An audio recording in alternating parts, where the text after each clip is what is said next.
Kikoze bulungi. Ndowooza obitegedde ebisoose bye nkugambye.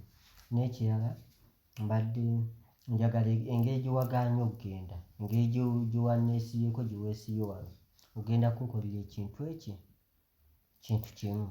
Kye kiriwo ekyo? Weebale kibuuza. Mbadde njagala ogende mu kisenge kya Kisande okebere engoye eziddugala okyolezeeko, naye ate tozooza nnyo nga bw'oyoza ezange.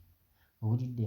Okisiimuulireko eyo, okisiimuulireyo okwo, tokyalira buliri, okigololireko, kale kwegamba okitegekereyo okwo, okitegekere. Okitegedde? N'emirimu nga mingi gy'ontumye egyo gyonna. Toyagala sigala wano? Okusigalawo kko njagala. Kati sooka okole ebyo. Olinga nfudde mukazi wa Sande. Nedda, ate ekyo kikufuula mukazi we, okumwolezaako ku bugoye n'omugololerako kimufuula mukazi we. Gwe kola ebyo bye nkugambye, ebirala nja bigamba olulala.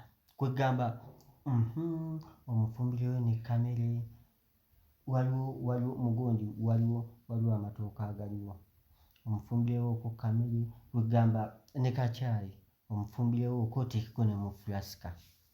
Okitegedde? Naye naawe ontumye ebintu bingi, oba tuyambagane babiri, tubikole babiri, nze naawe. Gwe oli musiru. Ate ndi musiru. Nkugamba okukola ebintu ebyo bye bigenda okusigaza wa.